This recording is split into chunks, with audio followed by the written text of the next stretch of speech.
Yo, it's Trent. Hope everyone's having a good day. Good start to your week. Happy Monday. And we got caught hotboxing a laundry room, and then we ran from a cop. Story time. I'm sure I'm gonna hold on. Let me re-say that because I'm gonna title it something better than that. Hotboxing a laundry room and running from the cops. Story time. That's a lot better, okay? Because that first one sounded crazy.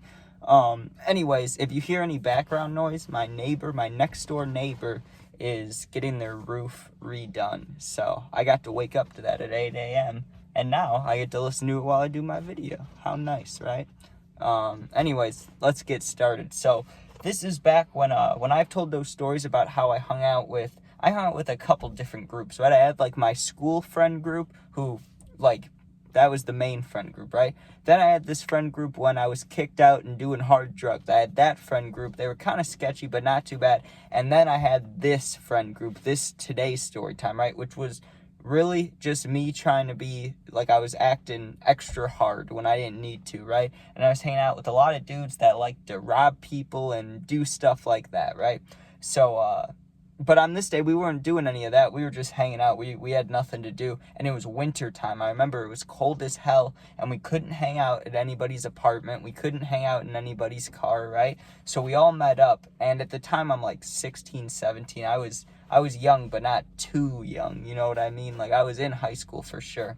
And I'm hanging out with the sketchy dudes. But also, like, I was one of the sketchy dudes at the time. I can't lie and say I was. And I was definitely a part of the team. And I remember before we even met up, because of course we had school, I remember at school we all decided, okay, we're going to meet up here at this time, whatever. But then all that got kind of scrunched around, you could say. Like, we were supposed to meet up right after school at this laundry room, right, at like 3 p.m., 4 p.m. We didn't all get there till like 6, 7 p.m., okay? And let's just say, like, we never saw anyone in these laundry rooms. So my friend, at the time, I'm not friends with these dudes anymore, but they lived in these apartments that were not the nicest, let's just say, right? And where we'd go to smoke if it was really, really cold was this laundry room. But the thing was, when we smoked in here, we were always sketched out because there was a single cop that he rarely came, but I don't know, maybe once or twice a month, he'd swing by this apartment and just kind of check things out, make sure, that nothing too bad was going on. Because, like, this place was not nice. People would sit in the hallways of this apartment complex and, like, be doing bad things, right? So, like, and there'd be people kind of cracked out in the stairwell yelling at each other or yelling to themselves. So there were things going on that were not great. So, like, that's why the cop would come check. The cop wasn't coming for us. We just happened to cross paths on this day. So eventually, we all get to the laundry room, right? And I think there was 5 of us, including me, so 4 other dudes. And I don't know what the exact numbers were, but let's just say each of us had a blunt to smoke, right? And I remember what we would do is we would light them up, and then we would just pass them in a rotation. But we'd always make sure that we had as many blunts as people. That way you never were without something to hit, right? And then we'd always get high as fuck because you don't stop passing the blunt. No matter how many times you've hit it, you have a brand new one right there too. Or what we do is we'd start smoking one and hit it, like, do a rotation, then start a new one. That way, like, one would finish and there'd still be half of one left, then another half. So that's how we usually do it. But like I said, we usually, in this situation, when we smoked inside, we're sketched out about getting caught. So we would smoke, and run outside. Like, we would get outside quick, within 5 minutes. Not on this day.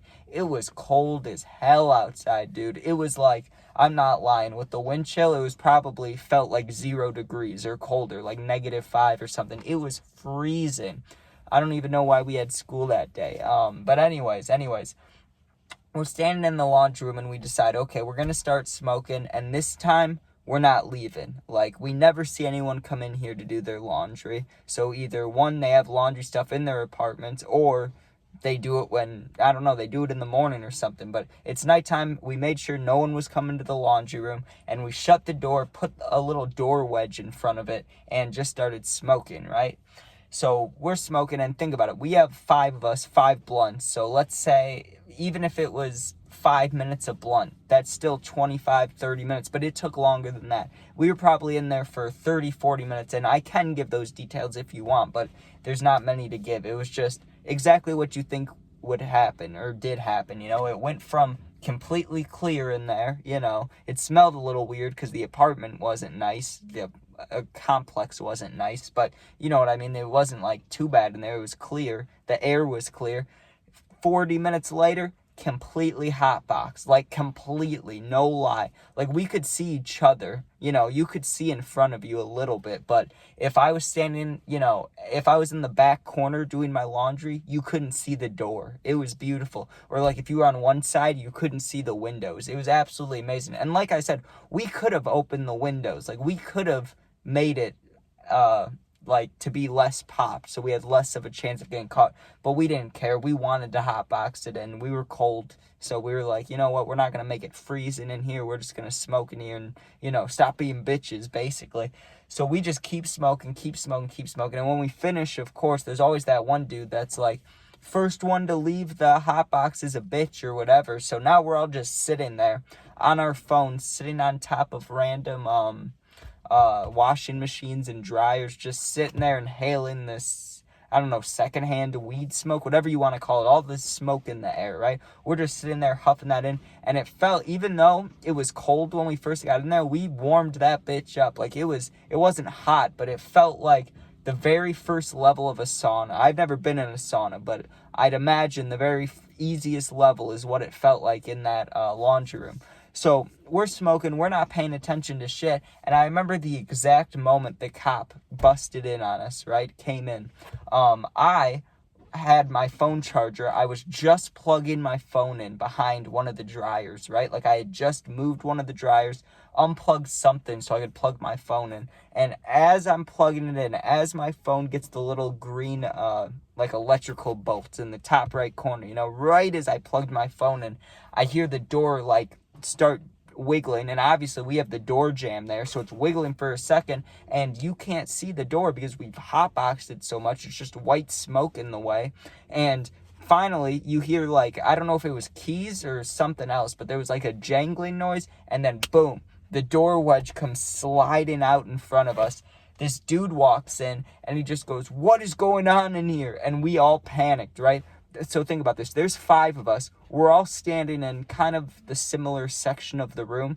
And now there's one escape and there's a cop standing right there. And he's saying, "What are you guys doing?" We panicked. Every single person was silent. And I knew exactly what those boys were thinking because I was thinking the same thing. If he gives us any space to get out, we are just taking off. Like we are running because there's one of him and 5 of us. He can't catch us all. Like I know at least 90% of us were thinking that because we all kind of started inching towards the door even though he was standing right there. And he's like, "This is unbelievable. You can't hotbox," or he didn't say hotbox, but he said, "You can't smoke inside. What are you guys doing?" And one person in the group, because like I said, I was going to be silent. I wasn't going to say shit. 2 of the other dudes were silent too, or 3 of the other dudes. Only one guy had, I don't know if it was the balls even, he just spoke up. He was just like, "Man, it's super cold out. Like, what do you want us to do?" Basically, he was like, "We don't have a car to smoke in. No one's in here. We're going to smoke in here. What do you want me to do?" He basically told the cop the truth. He did. He was just like, "Hey, man, we need somewhere to smoke. We're going to smoke in here. What's the fucking problem, right?" And the cop didn't really like that. He was like, "Well, this is not where you're allowed to smoke. Smoke outside, if anything. I don't care if it's cold. Whatever." He inches up, right, because he was not arguing, but having a more heated than not heated conversation with one of my friends at the time, right? So as he's doing that, he turns his shoulders to face him because he's talking to him.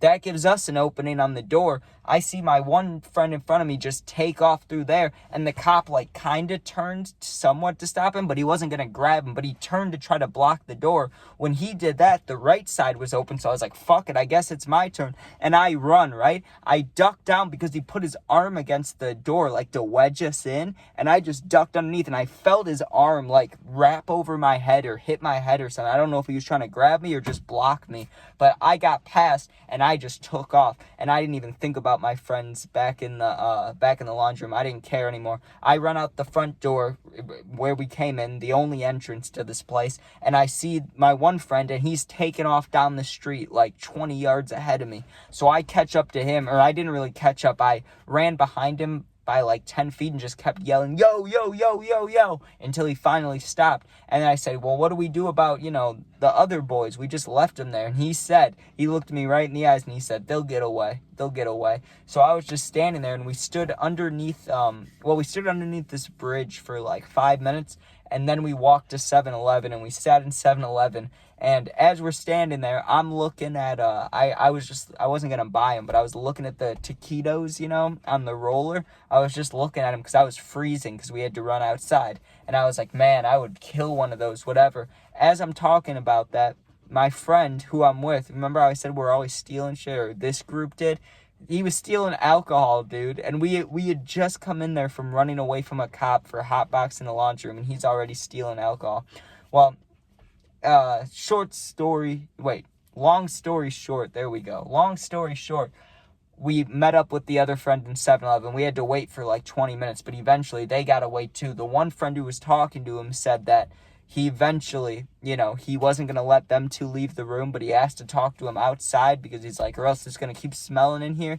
And he asked him if he had weed on him, and he said he didn't answer the kid, because he didn't want to tell him he did, and he didn't want to tell him he didn't in case he was like, no, we can talk inside. So he told us basically that he made it seem to the cop like he may or may not have weed on him, so you have to go outside so it doesn't smell any more than it does. And then they just took off running, and the guy was yelling at him and chasing him or whatever. I don't know if he actually chased him. I don't even know if that end part happened, but that's what they said happened. Either way, I know they got away because they met up with us 20 minutes later at 7-Eleven. It was like, yo, what's up, boys? And guess what? Guess how dumb we were? After like another 10-15 minutes, we went right back to the laundry room to hang out. We did not learn our lesson. We didn't even find a new spot. We just hung out at the laundry room again. And the cop never came back, but still, that was dumb. Anyways, thank you guys for watching. Hope you enjoyed. You can sub, share, like, comment, all that stuff. Become a member today if you'd like. Shout out to the one member. You're a real one. Anyways, if you need someone to talk to, going through something, I answer all positive comments. If you need someone to talk to for real, my Instagram's linked. It's also the same exact name as my YouTube, so go there, DM me. I'll get back to you within a day or two. You're not alone. Thanks for watching. Peace out. Go Bears.